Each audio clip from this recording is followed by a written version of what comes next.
Welcome, good morning. Oh, it's loud. I'm very glad that we are here this morning. This is a very intense morning for politics. We just learned that in Slovakia, the government approved the new media law, which will make it more difficult for the public broadcaster to report independently. We have big demonstrations on the streets of Budapest from time to time, tomorrow again. So this is a very timely moment to come to Budapest and talk about our new Media Freedom Poll 2024. As the chairwoman of the Committee for Editorial Independence, I'm quite glad that and proud that for the third year in a row, we are able to present this poll to an international and local audience. So we are streaming this press conference live, but we are, of course, also here at our very, very nice hosts, HVG and Martin Gergely, who host us today. Thank you very much. It's a great honor to be here because, of course, our poll that has been done for the third year now by the Czech publishing house Economia and the Czech polling institution Median shows how strongly people in the four Visegrád countries react to the threats to media freedom. It's quite sort of interesting how often people think like, people don't care about democracy, don't care about media freedom, about independence of the institutions. And then we see in the polling that that's absolutely not true. The concern about media freedom has gone up in a country like Hungary, and it has gone up in Slovakia, which just on a day like today is quite critical to think about, and it has gone down in Poland. So we have assembled here a panel of colleagues that we are working together who are on the forefront of all these debates on how to be able to have independent media reporting in these countries. We are very happy that Reporters Without Borders Austria is supporting us. So I welcome Alexander Dvorak from Reporters Without Borders. And also we have Veronika Munk coming from Hungarian background, basically, but working now for Denik N in Slovakia as the innovation director. We have Bartosz Wilinski from Gazeta Wyborcza. Last year we presented in Warsaw in the offices of Gazeta Wyborcza and highlighted the threats to media freedom there. So there's a change there that we will discuss in a few minutes. Then we have Martin, who I already introduced, Beata Balogova from SME in Slovakia, and last but not least, Václav Stetka, who has been the force behind the poll, because he's the academic who does the polling questions and the entire bulk of data for the last 3 years. He can introduce the poll to us and the results, and we'll discuss them afterwards. Václav, I hand over to you.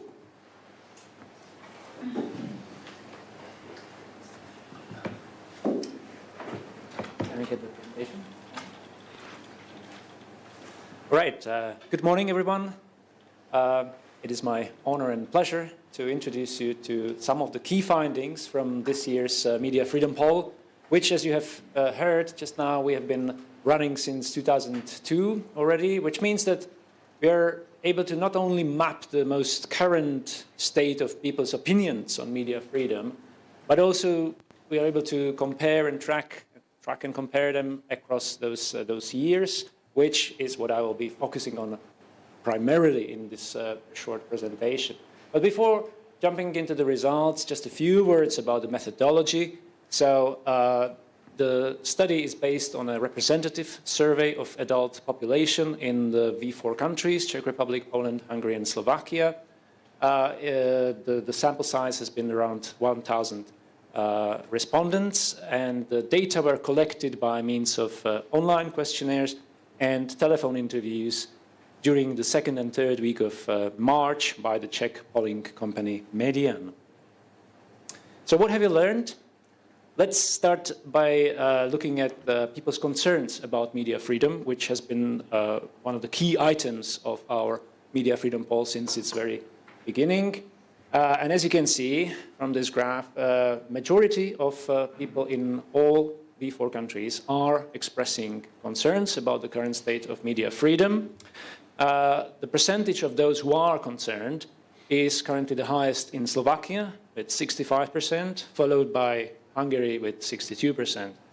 And conversely, Slovakia is the country with the relatively lowest share of people who are not concerned about media freedom, 20%.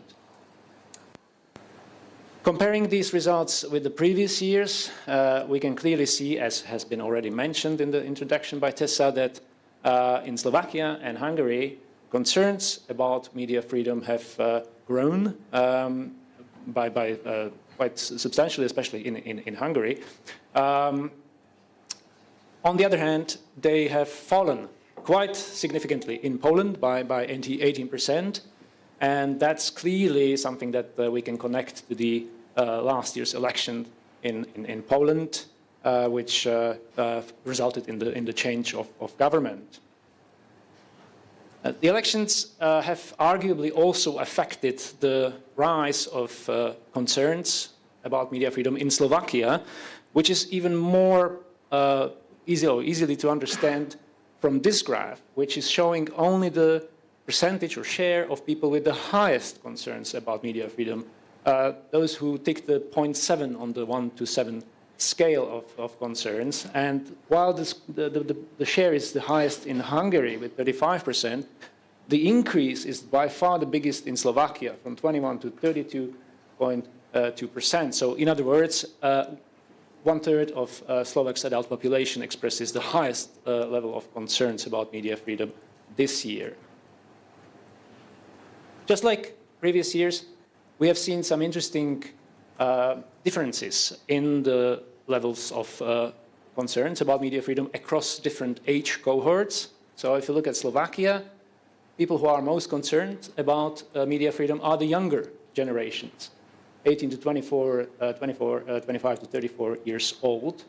And the situation is completely different, opposite in Hungary. There, it's the older generations who are expressing higher levels of concerns than the younger ones.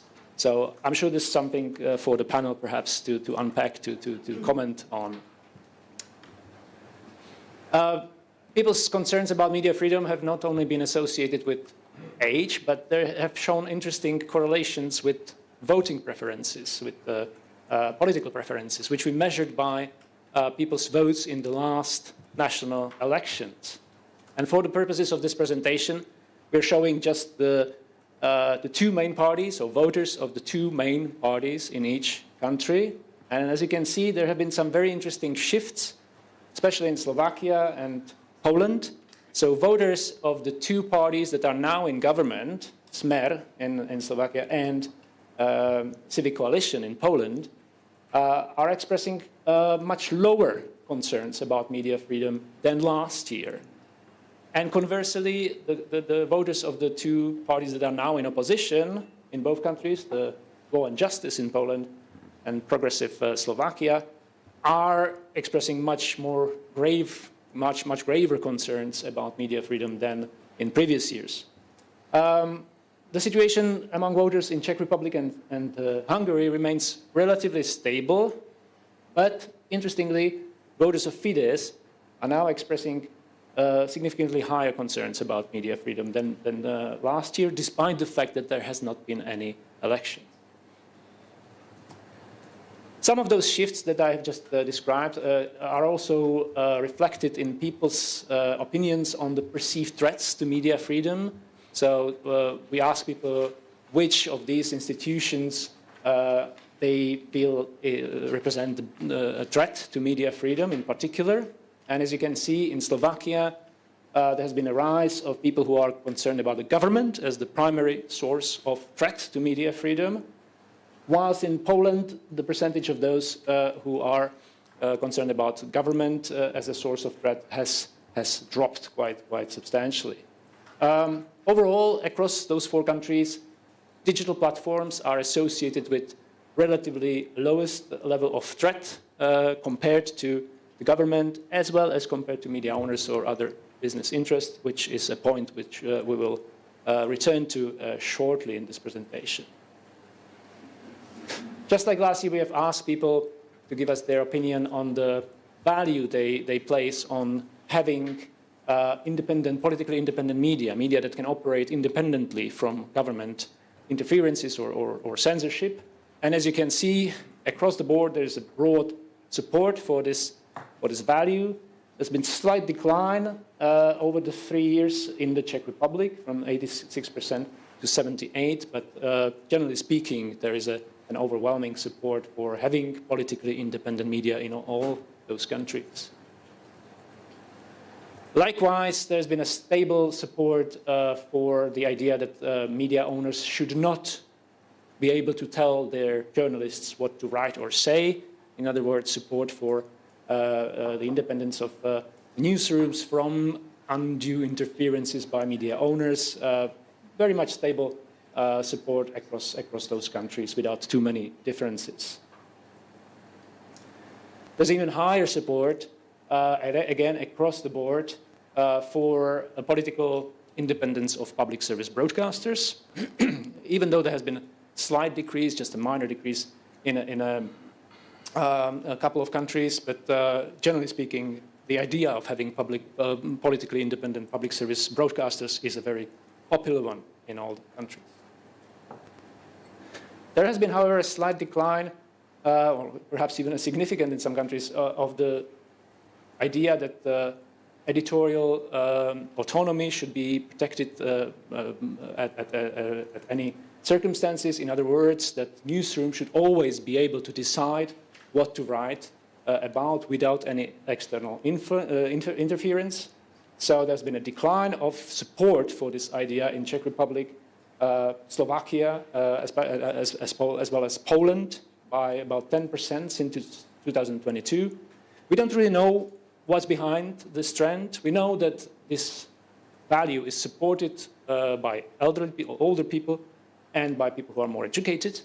But apart from that, I think we'll leave it up to the panel to unpack on this trend if they have any further explanations.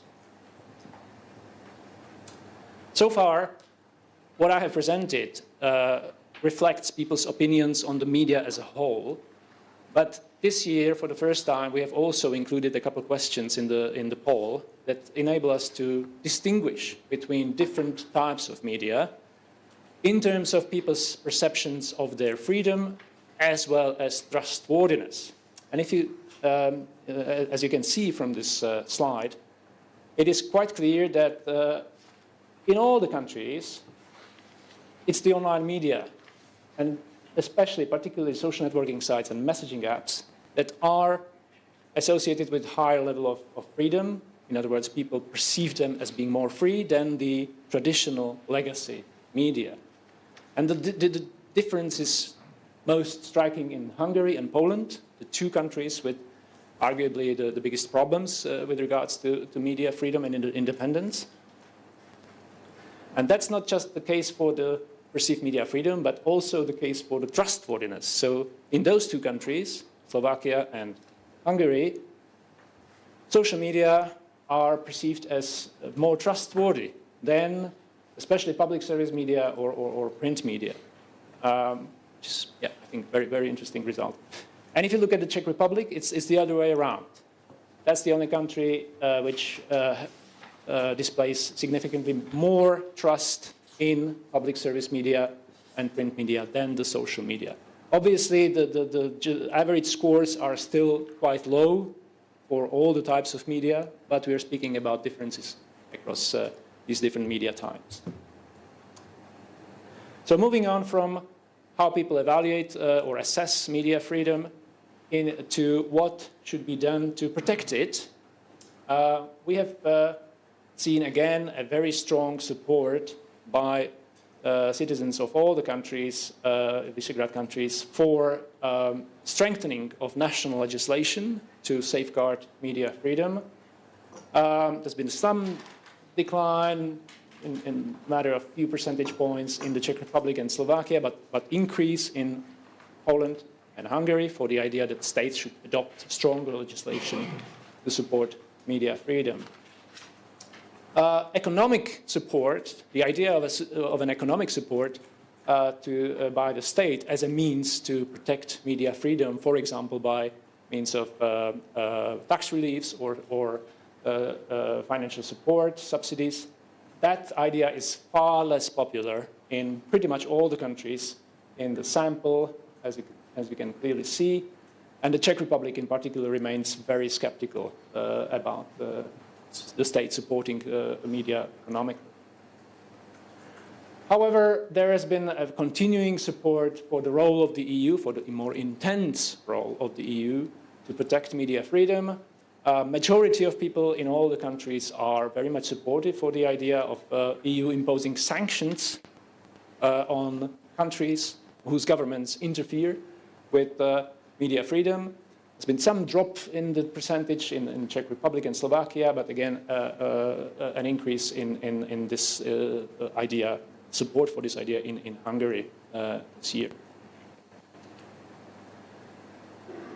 So I would like to conclude the presentation with a couple of slides which show people's opinions on specific threats to information environment, which is, again, an innovation we included this year in the poll.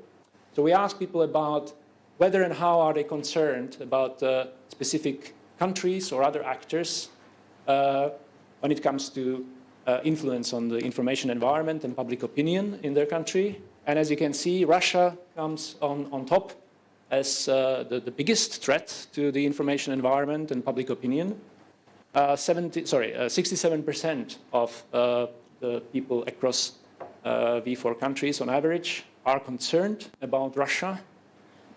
Slightly fewer people, but still more than a majority, are concerned about the role of China in this respect. Less than half of the population is concerned about the role of the EU or the US, or even George Soros, who, as you know, obviously, has been used frequently by populists and right-wing political actors for their propaganda purposes, not just in Hungary, but in other countries in the region as well. And finally, this slide just shows that the concerns about the role of Russia, the impact of Russia on public opinion, is shared very much across all those 4 countries. However, there are some interesting differences. So the percentage of people concerned ranges from 77% in Poland to only 61% in Hungary, so quite a gap there. And it's also worth mentioning that while in Poland, the voters of both main parties, Law and Justice and Civic Coalition, are almost indistinguishable in their concerns about Russia. So that's not a polarizing subject in Poland, clearly. In Slovakia, it is only the 1/3 of the voters of the governing party Smer who are expressing concerns about Russia's influence. So it's quite a difference there. So I think I'll stop here. Obviously, there are more results from the poll that wouldn't fit into this presentation, but you're welcome to read about them on our website, mediafreedompoll.com. But I feel like that's already been a lot presented that needs unpacking, and that's the job for the panel now. So I'm looking forward to the discussion. Thank you for your attention.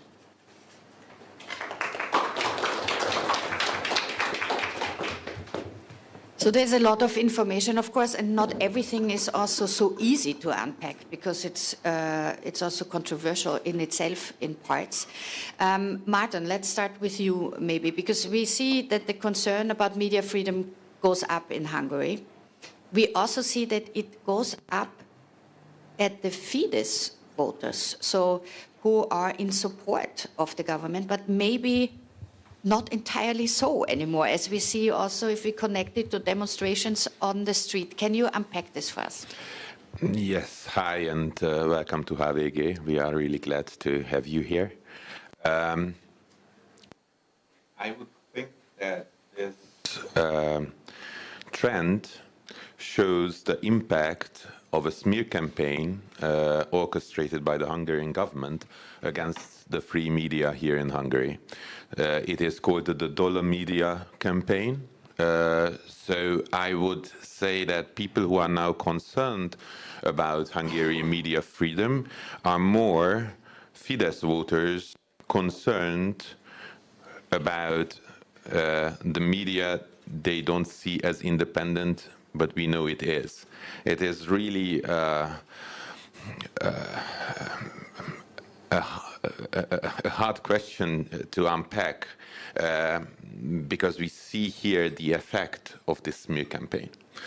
And it also shows or reflects that it is the older generation in Hungary which is more concerned now about media freedom. And this, of course, is the age group where we have most of the Fidesz voters. So this campaign started about 2 years ago, and it has been running ever since with vicious attacks over Facebook. So this is again something which is hard to swallow in the data, that Hungarians see Facebook as somehow reliable, as we see the biggest attacks coming at us from Facebook advertisements and videos. And then, of course, we have to speak about the sovereignty authority, which was created last year, not that much to legally attack us, but to deliver punchlines for the smear campaigns. And this is really a sad and troubling trend we see. But so you think it's less a case that even Fidesz voters now think this government has been in government so long that it's maybe time to think about how media should be maybe a little bit more independent. You think it's more the opposite? We can ask Vera how she reads it. It is hard to really unpack it. I see here the Dollar Media smear campaign as the most relevant in the shift. Otherwise, people seem to know how untrustworthy public media in Hungary is. So they also a bigger part of Fidesz voters know that they are being lied to. We know because if COVID breaks out or the start of the full-scale Russian invasion, the readers come to us. We have a spike in readership, which shows that those who usually don't read us, perhaps they are okay with less independent news. Now that it's about their life, they come to the place where they think it's also true.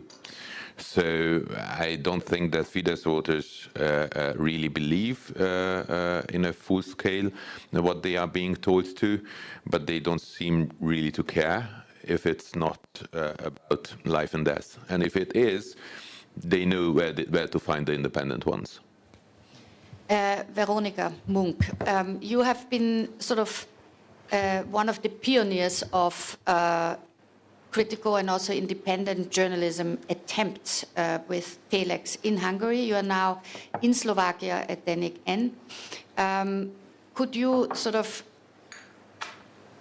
analyze this for us, also the differences in the media threats in Hungary compared to Slovakia, since you have now for the past year experienced it, personally in both countries? Yeah, thank you. Is the mic on? It's working? Okay. From the egoistic point of view, I could say that where I go to work, then the situation becoming worse. But bad jokes aside, yeah, I have been working for more than 20 years in the Hungarian news industry, and now in the last year in Slovakia, and I can highlight that, yeah, the situation is quite concerning in Slovakia. What just happening, basically what happened at 2010 in Hungary, that the government is going after the public service media with a new law and creating something new which would be much more aligning with the governmental forces and their political agenda. But coming from Hungary and experiencing the pressures in the Hungarian media sphere, I would say that in Slovakia, I wouldn't say that it's not concerning, but at the same time, I would say that I'm a little bit more optimistic, because there are some quite important factors in Slovakia that are not there in Hungary. One is the Fico government doesn't have a constitutional majority like the Orbán government has in Hungary, which means that basically the Orbán government, to simplify this, can do anything, and they can easily change the laws and include any changes that they would like to. That's one big difference. The other big difference is the structure of the advertisement market. In Hungary, the largest actor on the advertisement market is the Hungarian state itself. It's not the case in Slovakia. In Slovakia, the state advertisement is a small proportion of the whole advertisement cake, how we usually call it. So that's also a factor. So the state are not able to influence that much the media through economical pressures. But at the same time, it's happening with TV Markisa, which is much more concerning for me than, of course, it's super concerning what's happening with the public service media, but TV Markisa has this huge influence on society, and that's also a quite well-known move, Hungarian methodology. I always have this déjà vu when I'm watching what's happening in Slovakia, that I know these methods, I know these tools, that there is a private company like TV Markisa, and there something starts to happen in the management and in the economical structure of the company. And there is one more last factor that I like to mention, that I strongly believe that the largest protection against these kind of populist and autocratic governments that sees independent media as the enemy are the readers themselves. And in Slovakia, the readers are quite conscious and quite active democratic citizens, in terms that they know that they need to contribute financially to independent journalism if they would like to see independent journalism. For instance, SME, where Beata Balogova is the editor-in-chief, or Gyeniken, where I work, and both of the outlets, the main support is coming from the readers and not from advisors. Both of our outlets has like more than 70,000 subscribers. So, and that's the protection, right? So through the readers themselves, these economical pressures are super hard to amplify, because how can you convince 70,000 people that it's not sellable because it's owned by the newsroom itself? So these kind of structural specialties are the one that I'm coming from the outside a little bit more optimistic than closely. I'm closely following what's happening in the Hungary, because that's part of my job, in the Hungarian media scene, because that's part of my job. So, but at the same time, I'm a little bit more optimistic at the Slovak media sphere. Thank you. Beata, I mean, you are under the direct impact of Robert Fico's government. And when you look closely at this law that the cabinet approved today, the public sector broadcaster will be more under their control than before. It also breaks the European Medium Freedom Act that has been approved by the EU member states recently. Can you analyze this, how that actually impacts your work directly? First, if I may, first I would add something to my excellent colleagues, Marta and Veronica. One more very important difference. What Orbán did over a decade, Robert Fico is trying to do in a very short time. He's trying to do the whole media capture thing in a very concentrated manner, and moreover, he's doing it under the watchful eyes of the European Union.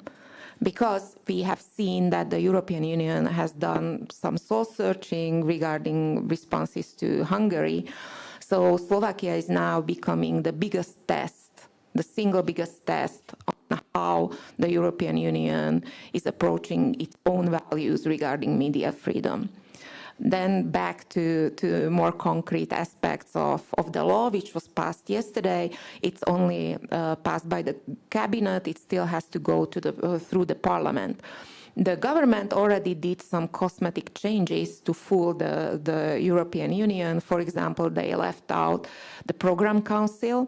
I will just shortly describe what the Program Council was to give you an idea how arrogantly Fico tried to basically introduce censorship. The Program Council was supposed to be a semi-political body which would have to approve all the programming that goes through the public service media. And now they replaced it with the Ethical Council, which will have members even from churches, even from the most extreme ultra-conservative bodies, even from some neo-Nazi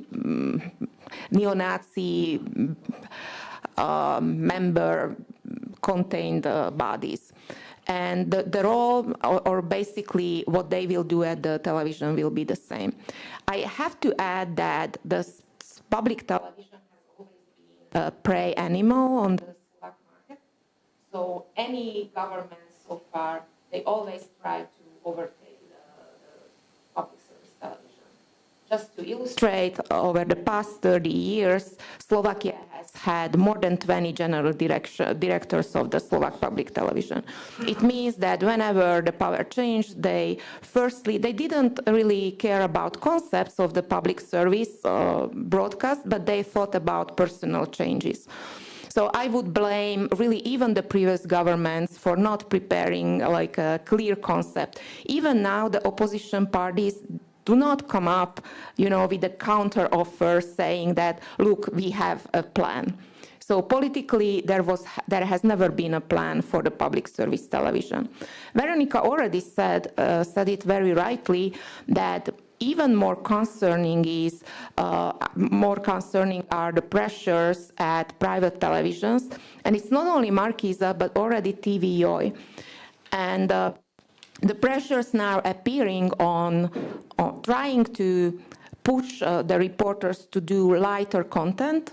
They are saying, why bothering the readers with all the hard news, and they are saying that, okay, you still can do news, but focus more on entertainment. And this is part of the concept of really, it was started by Erdogan, Orbán, that trying to persuade the public that media has no watchdog role. Media has no business controlling the powerful. And now, really, this is the main line of attack against the private broadcasters, trying to accept them this premise. And the strongest tool they can do it's really through state advertisement. We don't depend on state advertisement. Like my media had not received a cent from previous governments. We are completely independent from it. But Markisa, for example, can have annual earnings at 12 million from a betting company, like a lottery company. So basically, like a drop that high drop in income might get really reflected. And maybe a third very important aspect, what is happening now in Slovakia, that Fico, in addition to the public service media, he's also building a whole alternative state media by legitimizing the conspiracy media. And just one example, we are talking about like people like this blogger. He is a neo-Nazi blogger who lives in Great Britain, and our interior minister appeared on his program attacking journalists. And Robert Fico also appeared on his program. He's being extradited to Slovakia. The British courts yesterday decided to extradite him because he's convicted. He's being criminally prosecuted for neo-Nazi crimes and attacks. And this really shows that Robert Fico is convinced that he has much less time than Orbán, and what rightly Veronika pointed out, that he really doesn't have all the support he needs in the government, so he needs to capture media in a very fast manner. Fast tracking the capture of media is certainly one of the concerning aspects in this. Bart Widlinski, if I can bring you in, because of course Poland is now, like Slovakia is the guinea pig for fast tracking the capture. Poland is now sort of the experiment how to unwind anti-democratic threats to free media and to public broadcasters. So the new government in Poland has done some quite drastic steps to open up a new pluralistic era in television. Can we say it like this? Can you explain to us what happened there? Well, I'm just wondering if it was drastic, if the drastic is the good word. Let's say consequent and, well, strong, but maybe not drastic. As you know, the victory of the opposition Democratic Alliance in October last year, it was a miracle. It shouldn't have happened. The odds were that the PIS government will win it. They have invested billions of zlotys in the electoral campaign. Each day they have produced a new video spot in the internet. Only that costed 1 million euro. And each state company, each state institution, each state agency worked for the party in the electoral campaign, praising the government and fighting with the opposition.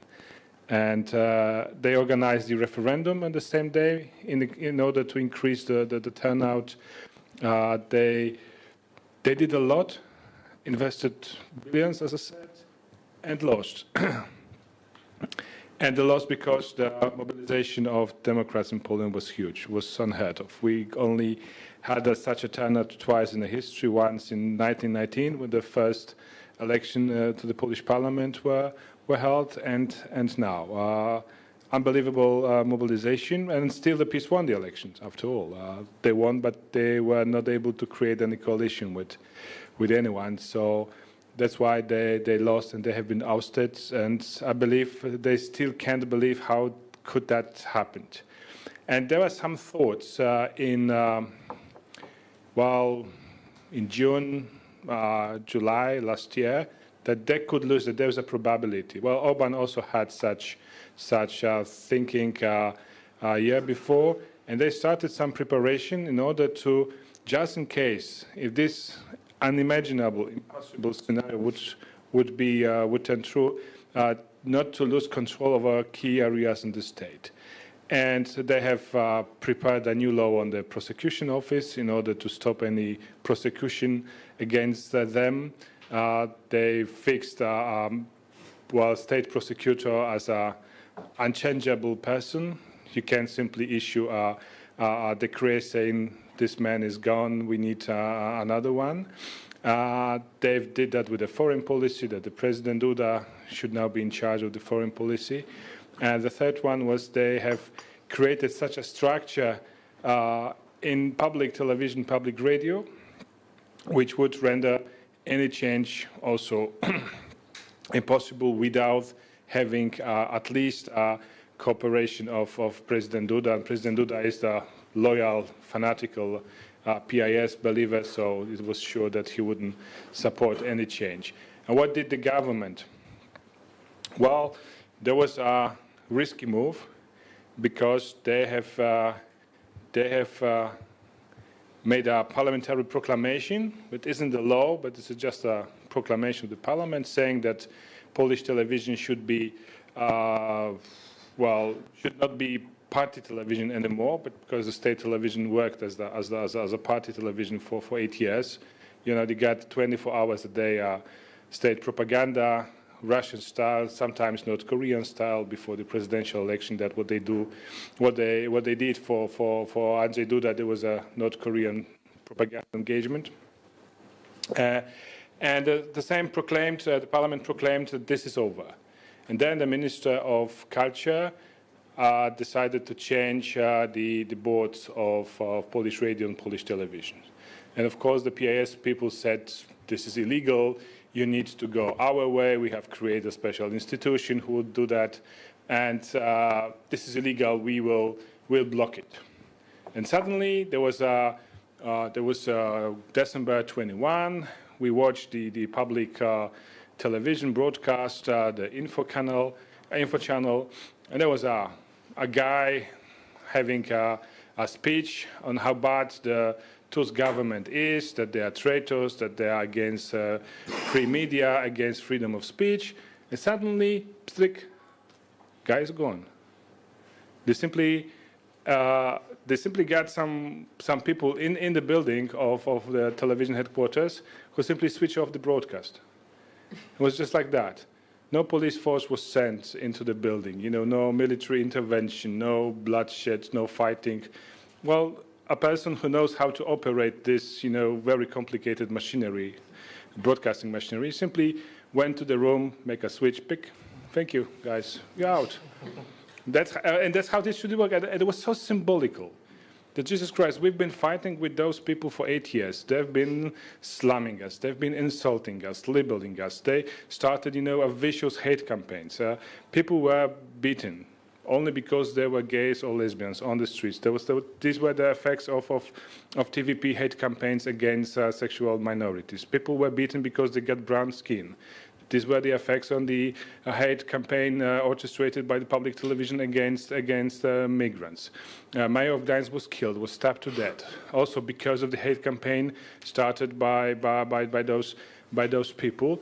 And there was a very non-spectacular end of this institution. And then there was a huge uproar. All the PIS politicians rushed to the buildings of the television in Warsaw and started so-called occupation, started demonstrating in front of the building. Kaczynski was there. A lot of speeches, a lot of calls to resistance. They have elected their CEO of public television, who used to be a very active propaganda functionary of the party. And then the government did the second thing. They have revealed how much they earned in the Polish television. The salary of the former. Yeah. There were millions of zloty yearly, you know. Just imagine now to get €1 million yearly of income. And then the people who protested in front of the building, they realized that, well, you can't really support 2 or 3 guys who get, you know, millions of zloty for spreading propaganda when you get, you know, a few thousand, yeah? And the same was for the Polish lawmakers. They got, I don't know, 12 or 15,000 monthly, and those guys got 300,000 monthly, the salaries. So there was a very easy blow, cutting totally the morale.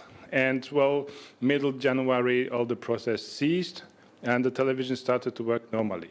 The problem I have now with the Polish television is that they still lacked this technical efficiency the previous television had. Well, the previous television was, you know, was full of lies, full of crap, but it was done, you know, in an extremely professional way. The people who appeared before the camera, They were 100% professionals. And well, now they are all gone because the new CEO, they tried to keep some old people, but there was a huge protest of people that said no way, with all the liars, we don't want to have them, and they were all kicked out, and the new one they need to learn. So there's a problem. But other interesting thing is that this new public television isn't a reverse copy of the television under peace. They don't make any hate campaigns against the PIS. They let the PIS politicians speak. They invite them. And the news program, the My News program is very modest in terms of, all those effects, graphics, computer graphics, and so on. News are read very slowly, just in order to reach the audience, which is not, extremely, how to say, not to offend anybody. The people who watch state television, they live in the countryside. They don't know very, very much about the world. They need to be treated a little bit differently than the viewers from big cities. So they try to be slow, understood, to be very precise with the message, and then don't engage themselves as politically as it was. Almost none. Sometimes I have impression that I watch the German state TV in Poland. It's so boring, so clear. But this is the way, because you can't make an anti-peace television, because that won't work. People will be offended by that. So this is definitely an attempt to be more balanced than the previous government. We know how complicated it is to be unbiased, but this is the attempt. We last year, when we presented the media freedom poll in the Gazeta Wyborcza offices in Warsaw, we were discussing how another win of peace would be driving the threats to media freedom further to an almost lethal state. So this has been avoided, and you see this in the results of the poll, that the concern of Polish people polled went down from 71% to 53%, so significantly, which shows that apparently this new approach by the new government works for the people who are watching state television. Of course, the question will be for the next generation who will watch state television, and we heard this already from Slovakia also, that that's actually not the most, or will also not be the most important media to consume for the populations. But Alexander, you are, for Reporters Without Borders, of course, constantly watching how media threats are growing or are lowered in all our countries in the European Union.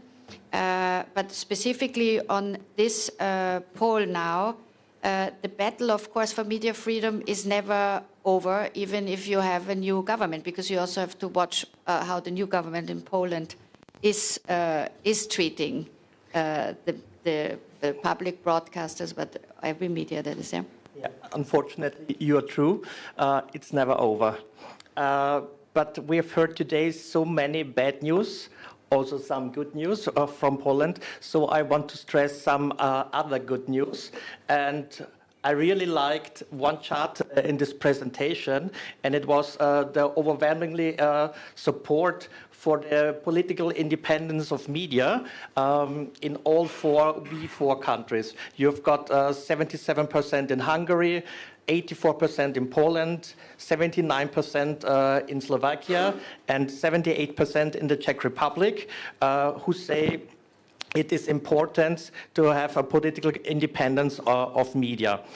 So, and that's exactly what Reporters Without Borders is doing, to stress press freedom, freedom of expression not throughout just the Visegrád 4 countries, but all over the world.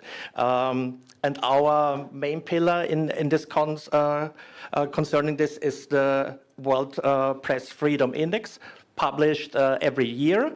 Unfortunately, the index for 2024 will be published next week. So I can't offer the data for this year. But if we have a look at the data from 2023, I think it's very interesting. You see this cleavage within the Visegrád 4 countries. For example, Czech Republic ranks at position 14 and Slovakia rank 17. So it was before the election.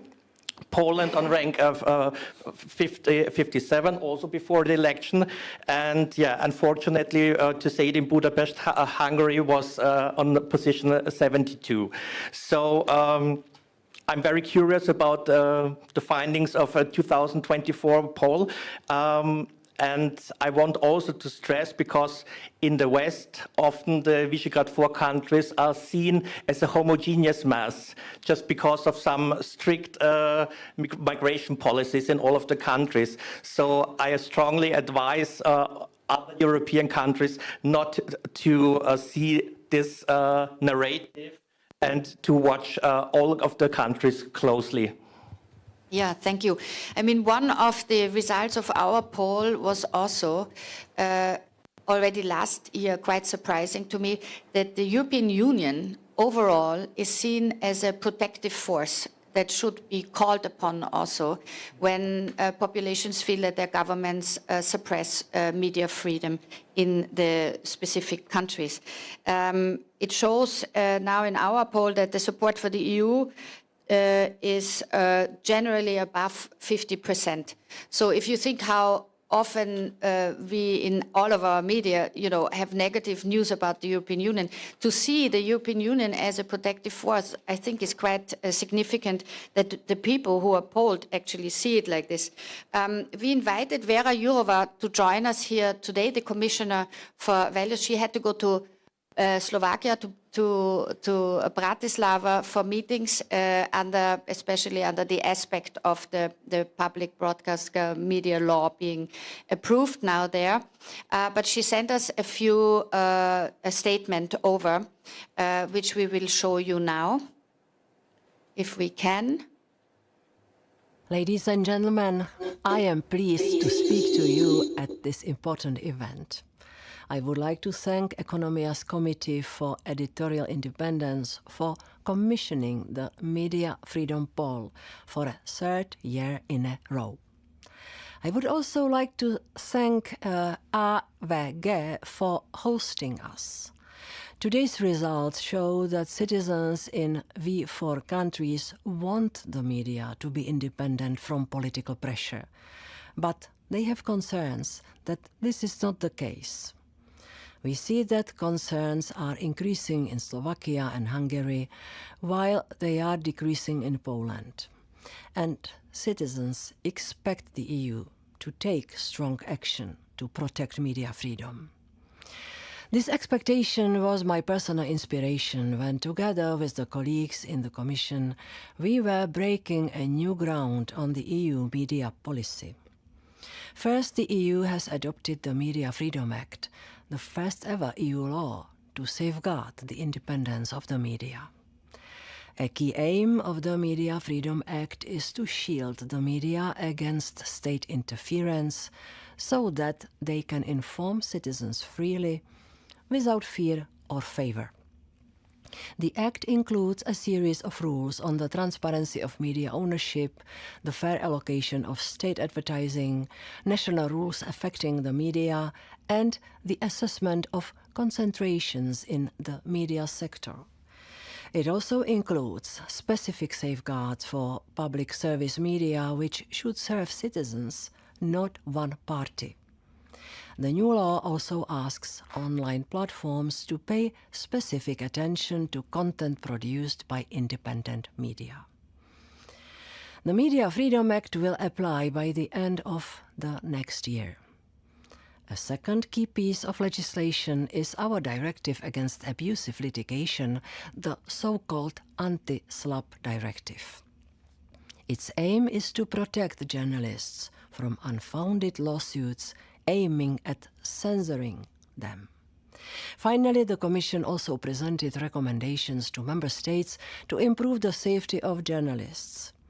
This is accompanied by EU funding to provide assistance and legal aid to journalists. Ladies and gentlemen, another key finding is this year's poll is that a majority of citizens are concerned by Russia's influence on the information environment and public opinion in the European Union. And they are right. Russia is waging a propaganda war against the EU and the rest of the world. Russia spreads lies to justify the aggressive war against Ukraine and undermine our support to democratic Ukraine. We cannot let this happen. This year is a super election year, and there is no doubt Russia will try to meddle with foreign interference and disinformation campaigns. In the EU, we have built quite a good shield over the past years, but there is absolutely no place for complacency. We have adopted key pieces of legislation to make our information space healthier and safer. First, we made online platforms more transparent and accountable with the Digital Services Act.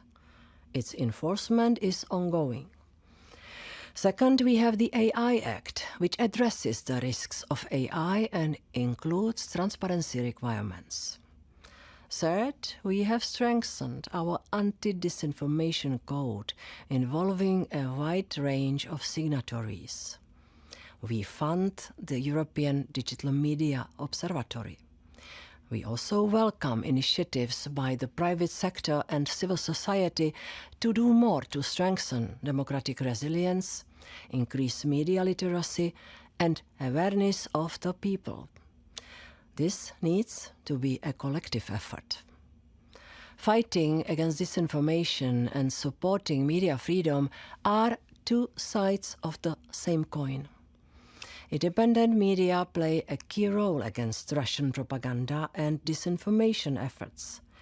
This is why the democracies should do their best to support them. Thank you. Lies. Beata, in Slovakia there was a change of government in the last year. There are EU elections coming up now, of course, in Slovakia too. How does this play out? I mean, is Russia trying to change election results in Slovakia, or is it more concerned about the support of the Slovakian government for Russia and against the Ukrainian help packages? What's the most important aspect in this for you? I already mentioned part of it in my previous answer, and the fact that Robert Fico legitimizes conspiracy media and their narratives also means that he legitimizes media that partly might be financed by Russia. We don't know because that media doesn't have a transparent ownership structure. And my excellent colleague Martin said that before, that it's very difficult to fight against disinformation when your government is the biggest disseminator of disinformation. And again, like we in Slovakia found ourselves in that particular situation. And the narratives that are Fico officially disseminating at press conferences are very similar in some sense when it comes to the war in Ukraine to what Putin is officially saying. Also, Slovakia is traditionally more vulnerable to these narratives. I think part of it is the communist sentiment. Part of it is that even previous governments, they have always been Russia-friendly. For example, Robert Fico is not a newly born Russian friend. He has always been supportive of Russia. He several times invited Russian representatives to Slovakia, and he basically, I also think he genuinely feels close to Russia. Another important aspect is that and Vera Jourova mentioned some of the initiatives that the Commission made to fight disinformation, but I think that without tougher policies towards platforms, we are not moving ahead. And part of the reason is that the penetration of Facebook in Slovakia is extremely high.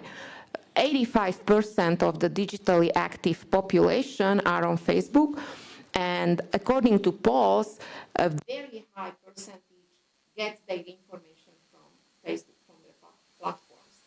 Now the new Media Freedom Act, even though addresses that issue, but in many sense, they are reducing us as media to a VIP clients of the platforms. So they are saying that, okay, we will talk, the platforms will talk and communicate more with the media, but we are still dependent on their algorithms, and we are still treated as just the regular visitor of the Facebook. So I would like to stress that without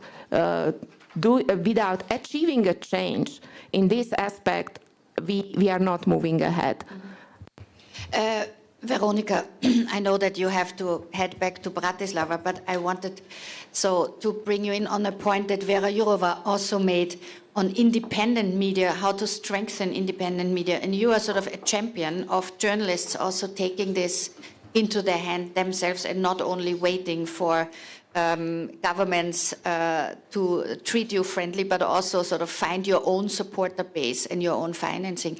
Do you think that you make a difference with this independent media that you have been involved with also in terms of bringing in an independent reading of the relationship to Russia in Hungary and in Slovakia? Do you have sort of the impression that your readers and viewers appreciate an independent look at these things?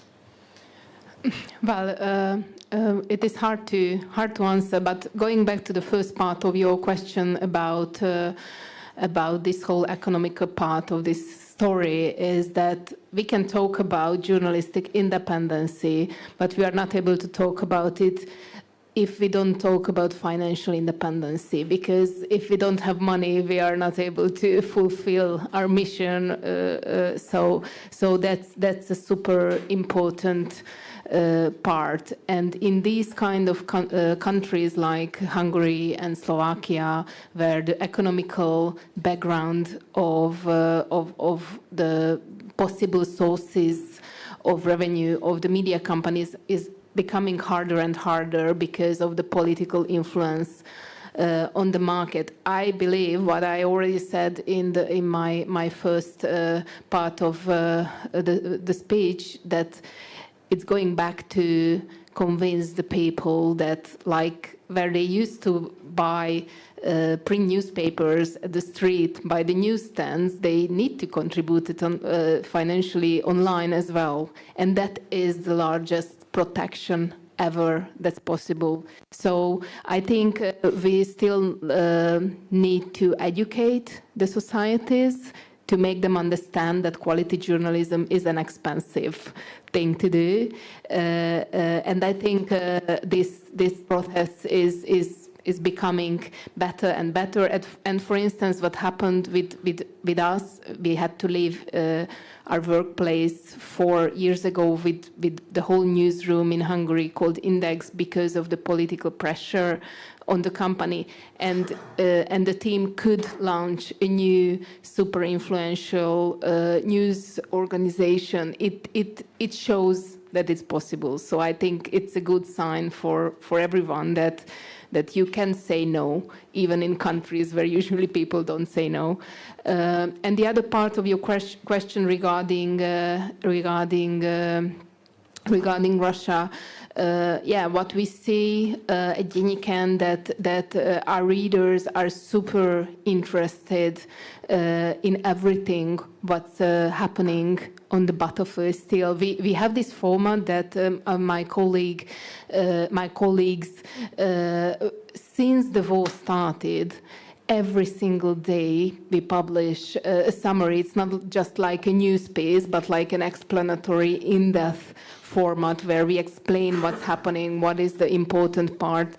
And news fatigue seems to not apply on this subject because, especially in Slovakia, people are super interested in what's happening. I just tell you one interesting thing that just happened in Slovakia.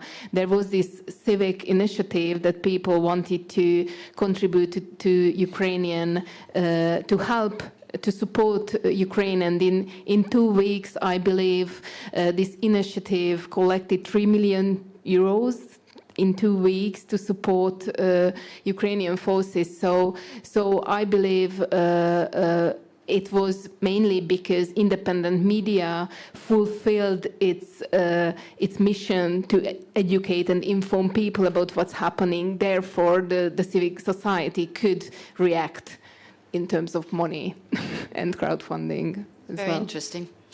Martin, you, of course, are editor-in-chief here in HVG, and so in the center of a country where the government is doing Putin's bidding when it comes to the war in the Ukraine, threatening vetoes to aid packages in the European Union and then giving it up. But so how much influence can you have with your writing, with your readers, specifically also under the aspect that Facebook and other online media is taking over a lot of the attention of our readers and viewers? So yes, we try to inform our readers. We try to get the facts together. And of course, it's difficult because it's a confusing battlefield. Something what I have experienced also under COVID is something I somehow experienced here with the war, that at the beginning everyone is interested what's happening and what's gonna happen and how it will affect our lives. And as months go by, people start to pay less attention, and those both stories were highly frustrating stories. And now to be in a media sphere so deeply destroyed as the Hungarian. And we can see in the poll, I think, that Hungary is one step further in every aspect of it. The people's fatigue is higher. So the Hungarian state propaganda is having around 1/3 of the Hungarian population under an umbrella where they can't be reached by anything else, just government propaganda. So in this environment, after a few months, and this is the most heartbreaking experience I have, the propaganda version of truth gets better, because they say that COVID is not a problem, that we are achieving fantastic results in our hospitals. You can't go there, you can't write about it. Hospital directors are not allowed to give comments, so you don't get any access, but you get a propaganda version that everything is fine. And in the beginning, you don't believe, because you know they are lying, but after a while, you are okay with the lie, because it makes you less frustrated. And then comes the second part of it, that independent news media has to cover the truth, has to cover the facts, and has to do everything to collect them. And here in Hungary, we are... we can't do it on the scale we want, because numbers are kept away from us in COVID times or now war times. And it means that our coverage is full of questions, because it is responsible not to give facts when you don't have it, but raise the questions. So now our readers who want to get the truth only get questions about an already very frustrating issue. So we increase the anxiety in the people, because we can't tell them this is happening, because we don't get access to a part of the facts. And the propaganda, who is not interested on the facts, is painting a wonderful picture. So that was a very hard thing to go through. It happened under COVID, and it's happening a bit now again. That is, everything is simplified, and in these time of crises, we all need a bit more simplified version, and we need less questions, and this is affecting us.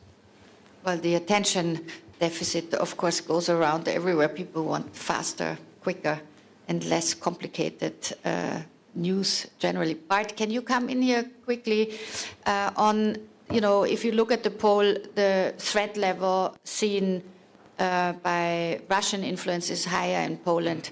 Is that just a geographical issue, or can you explain this also more on the change of government, maybe?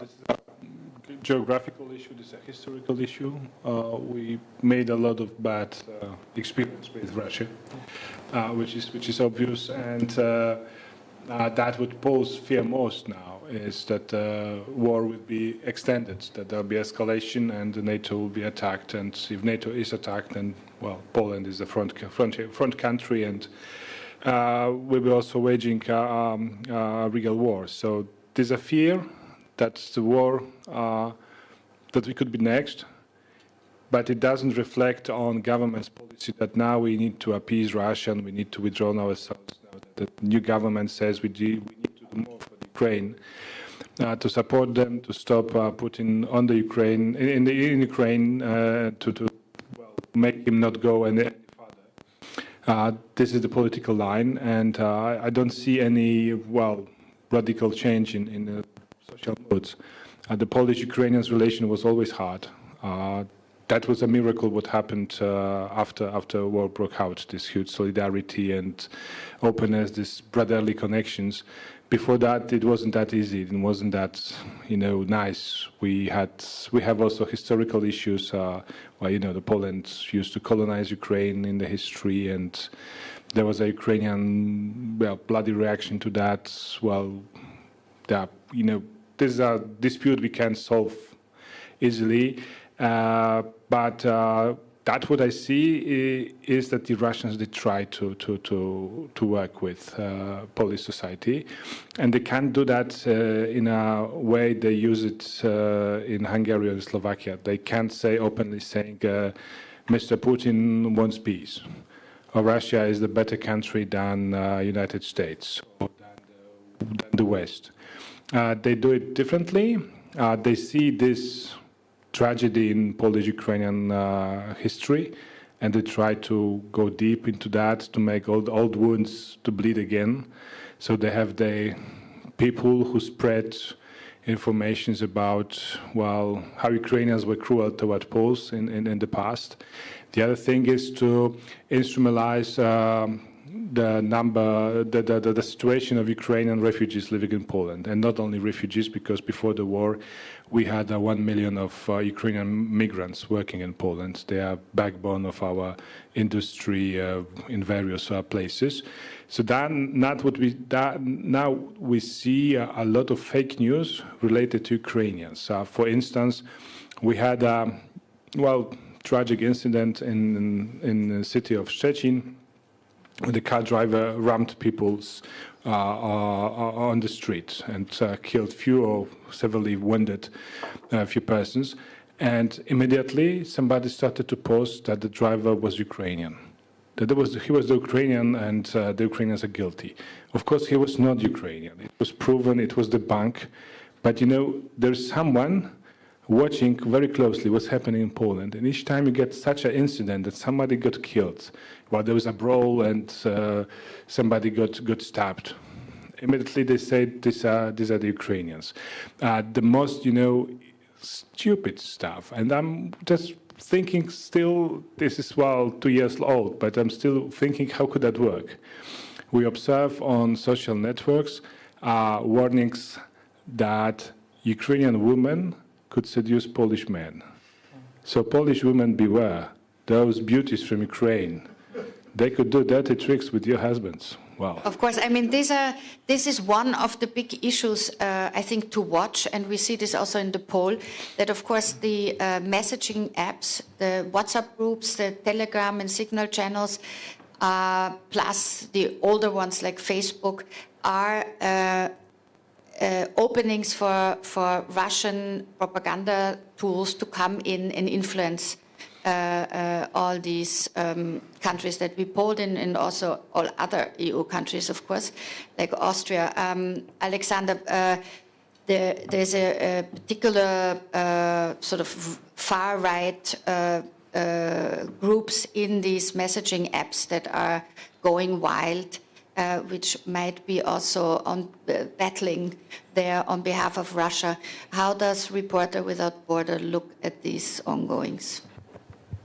As you know, I'm a member of the Austrian section of Reporter ohne Grenzen, is the German, so Reporters Without Borders, RSF. The problem is, in Austria, the far-right Freedom Party is very similar to what we have heard about Slovakia and of Poland. They use messenger apps as well as their, I'd call it ecosystem of YouTube channel, of allied websites.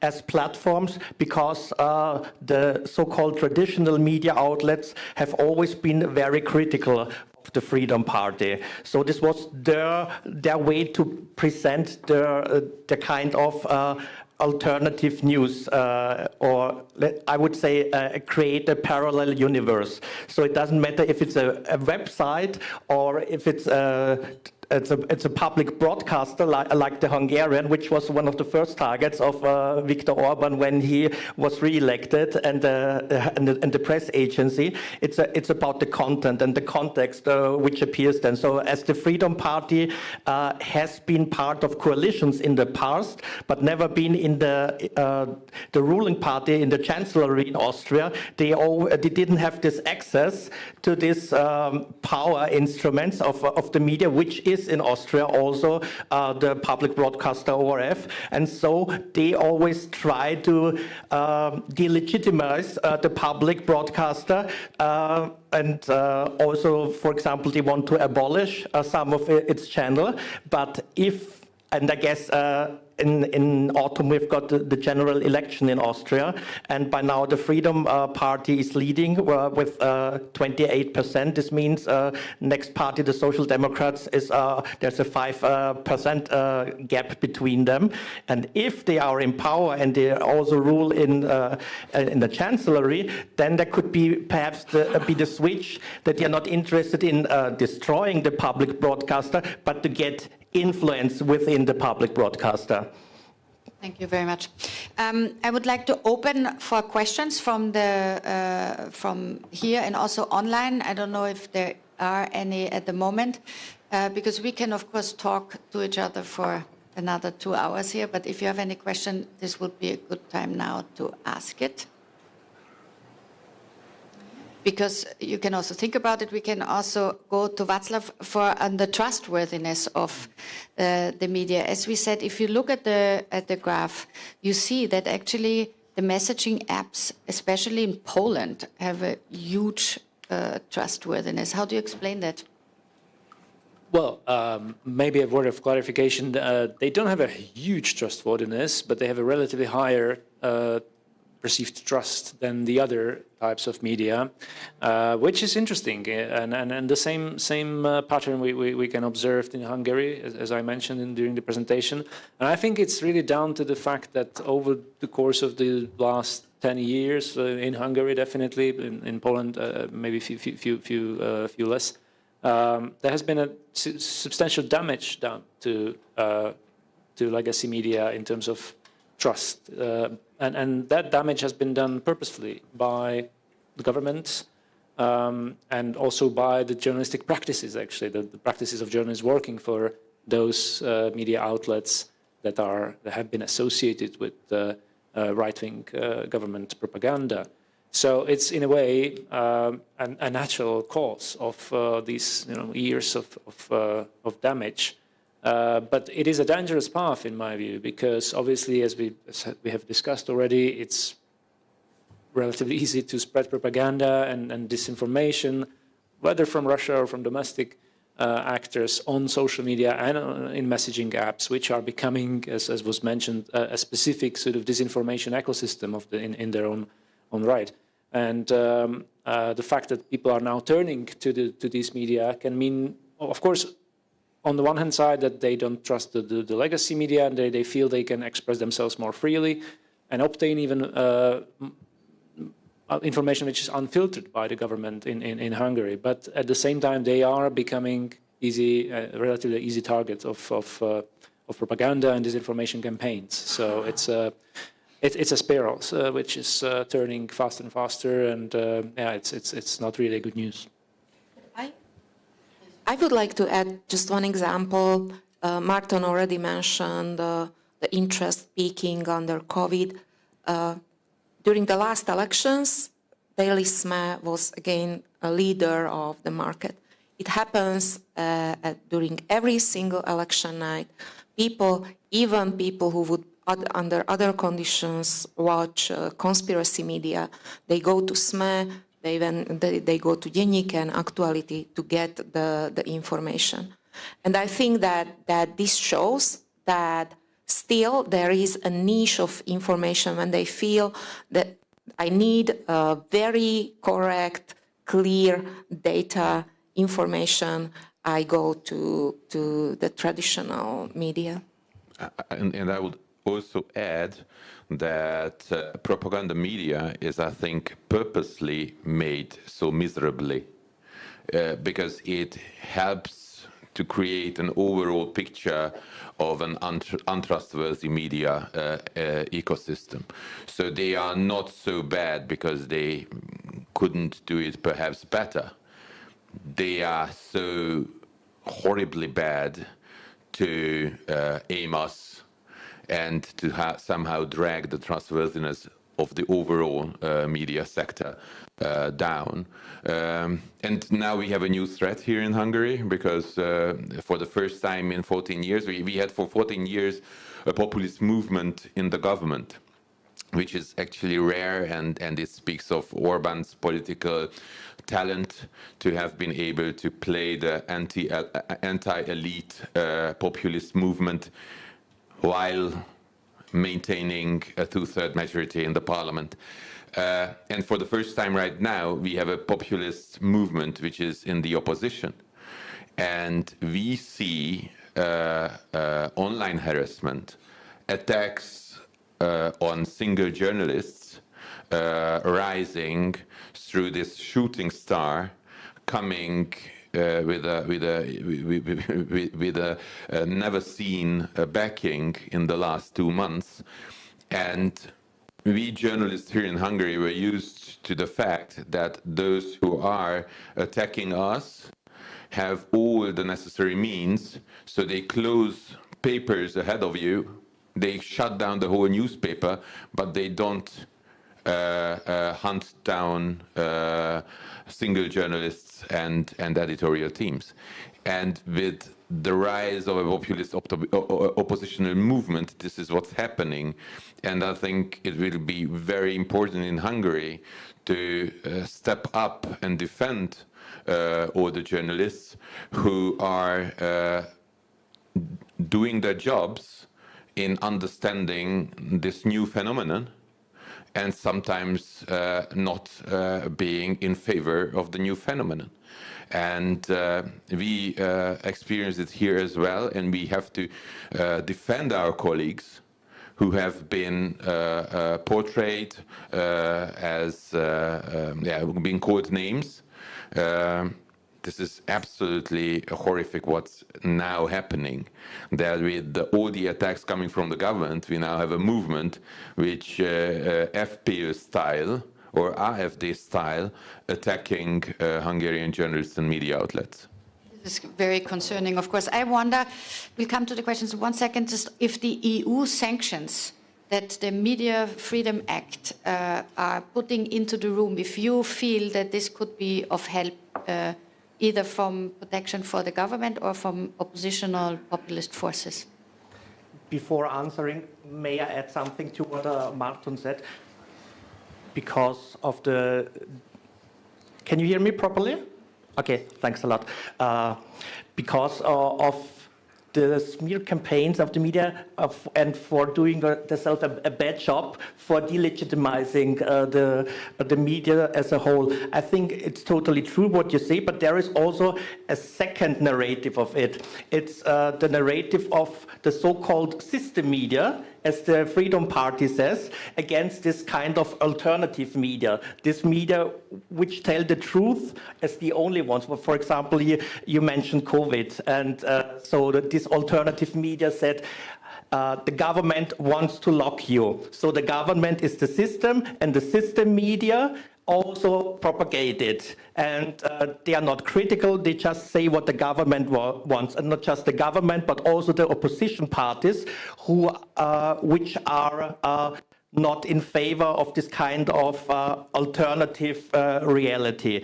So we have to watch out very much about this gap, this populistic parties want to create within the society, this us and them. This, you are part of the system, and system means democracy, and you are not part of the system. What Orban said in 2014, a liberal democracy. Concerning the European Media Freedom Act, everything sounds very good, or what Commissioner Jourova said, and Reporters Without Borders also support this initiative. But there are some buts. For example, under the new rules, all state media advertising spending must be public, as she said. That's nice, but for example, there is no limit. If you think, for example, of Slovakia, as the government and the state is one major advertiser, this act wouldn't stop the government from doing it. So this EMFR is quite a useful tool if you are not on the path to a liberal democracy. But if you are inside with it, then it can't help you anymore, or not enough to change the situation.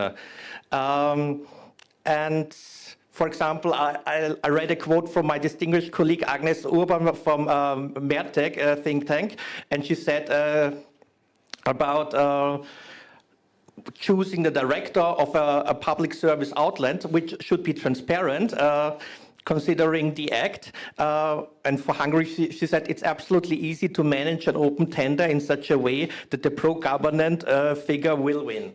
So what will you do then in the sentence? And it seems the government of Hungary is quite relaxed of the act too, and it's also quite cynical sometimes because it commented on the Council of the European Union on about this act. We consider unrestricted access to diverse media contents as an important value. Yeah. Okay, let's take questions. Meret Baumann, please. Yes, Meret Baumann for... We have a microphone. Hold on one second. Meret Baumann for Neue Zürcher Zeitung. I wanted to ask a question to Beata, still on the Slovak law on the public broadcaster.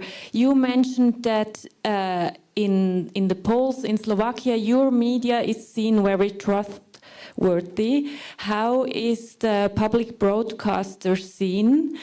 First question. Do you,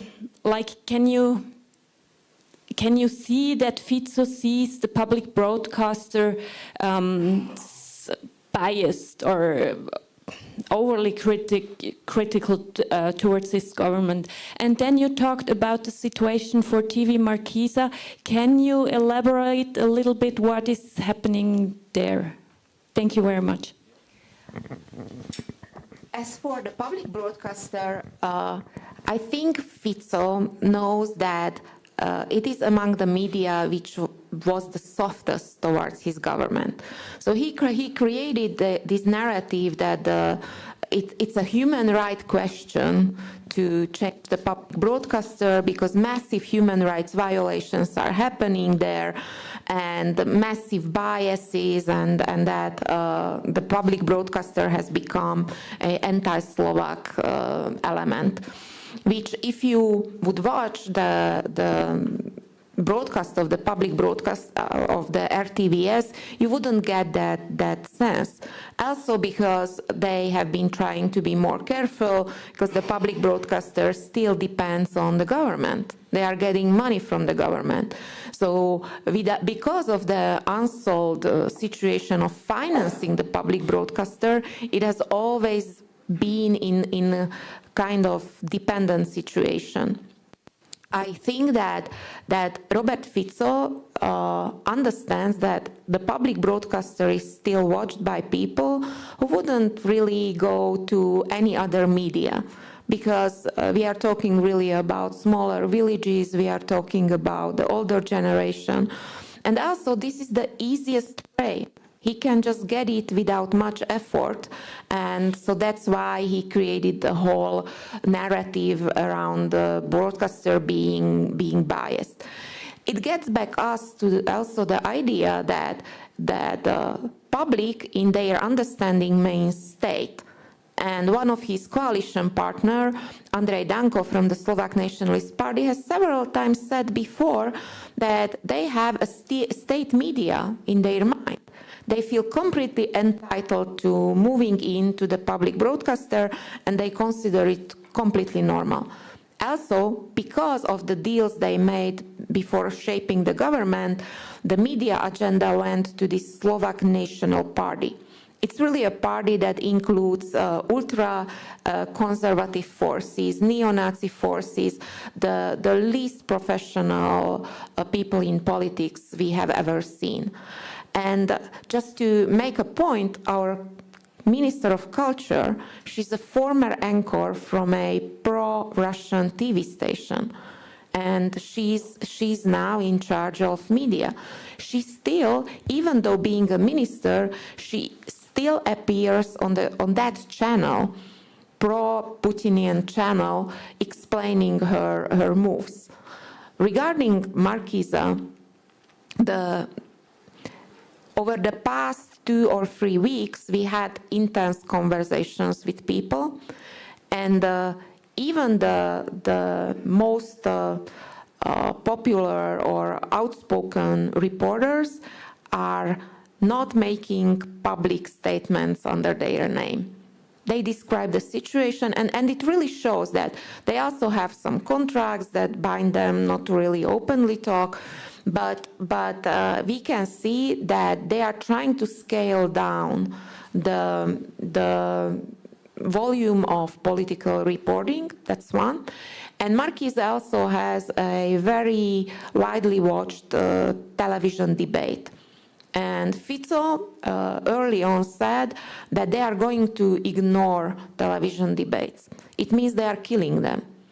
Because if none of the coalition politicians are going to these TV shows, which are based on having a opposition and a coalition politician, then it's very difficult to maintain the popularity or even the reason of calling them what they are. And I think that owners of Markisa understand that they are really playing with economic result here, but there is so much societal appeal to their responsibility. And we are really coming to the point where we understand that private owners are also having their own business, but they are also sharing some responsibility. And in Slovakia, even my daily, we have substituted the public service role for years. And it's only because of the responsibility of our owners, because it doesn't bring you much money. And this really shows that when players who are not clearly and traditionally media owners, they are more prone to these pressures when it comes to economy, because they really have to show some economic results. So I myself, I very curiously follow like how the situation around Markisa will develop. And on last note, when I would compare Markisa to Hungary's RTL club, and in terms of importance. But also the owners of RTL club are more traditionally media owners than owners of Markisa. But again, I think that if they understand that if part of the business starts behaving responsibly, there might be a lot of players, like even internationally owned businesses, who might think that this is the way to support democracy, because we are talking really about the fight for democracy here. Then it can work that even though the state won't really advertise in Markisa, but the responsible part of the business might. And that's my hope for Markisa and other private TV channels and private media. Thank you. We have a question here in the first row. Yeah, Martin Ferrier, German Austrian freelance. To come back to Marton's statement about the new populist movement in Hungary, I suppose you are talking about Magyar Péter? Yes. Yes. So you meant to say that the Magyar Péter or Péter Magyar movement is hunting down individual journalists? No. Or do you mean, or you wanted to say that the government started to hunt down individual journalists because of Magyar Péter? How do you mean that? No, I was just saying that previously pressure only came from those in power, and as they had unlimited resources, pressure on media was through financial means. There is now a populist movement which has a huge supporting base. I was not saying that somehow Péter Magyar or his official movement, or I don't know how big it is, so that he and his entourage would run this campaign against us. But we have seen in Western Europe and in other places that system-critical populist movements have a hardcore fan base, which is not reading news as they should be, but they are looking for media outlets cheering their own champions. And this is a new situation for us because we haven't experienced something like this before, that there's a movement with a supporting base which is even more allergic to fair and balanced news than government supporters. Thank you. I think it is very important to fight for free media wherever we are. This concerns not only Slovakia, Hungary, Poland, and the Czech Republic. It concerns all of the countries in the EU at the moment, especially now before the EU elections. There are also very optimistic moments that we see. For example, that the last Eurobarometer revealed that people are actually really want to go to these next elections. I mean, 3/4 of the EU country populations want to choose a European Parliament and want the European Parliament to have a bigger say also in the politics in the member states. So I think we focus often, as we are media representatives, on bad news in order to attract attention, and also because that's how it is in news media. But we should also focus on the things that are positive, one of which is the fact that the EU is seen as a protector of local media, that there are changes in government that are being brought about, which then lowers the threat levels, as we see in Poland. We can see now in Hungary new challenges during this winter, which might also lead to a change in government that might again also change the situation. In Slovakia, we're in the middle of the fight now with a new Hungary populist government taking over and trying to bring the big media at least under control. So all these things we will continue to watch. I want to thank especially Economia for making it possible that we as the Committee for Editorial Independence can work, and that Median, who polled for us, did this important work. Bacala Foundation supported the making of this poll financially. Thank you for that very much. From Economia, I want to especially thank my colleague Hanna Schreibova, who without her incredible, detailed and precise work, nothing of this could ever happen. Of course, a big thank you goes to my colleagues from the Committee of Editorial Independence who are here, and also especially to Václav Stredka, who did all the detailed polling. Biggest thank, of course, also to Havige and Martin for hosting us here, and all your team who is here and made sure that the microphones worked most of the time. Thank you very much for that. And of course, for Reporters Without Borders, to support us, which is always very important to know that people on the ground are not alone when they are under threat. And thank you, Bart, Alexander, Martin, Beata, Vera, who had already to go, and Václav to sit with me here today on the podium. The results of our poll are on the website available. You can contact us always when you want to know more of the details or more comments. We will update also the ongoings over the next month concerning media freedom. And let's fight together for media freedom everywhere. Thank you very much for coming, and have a good day.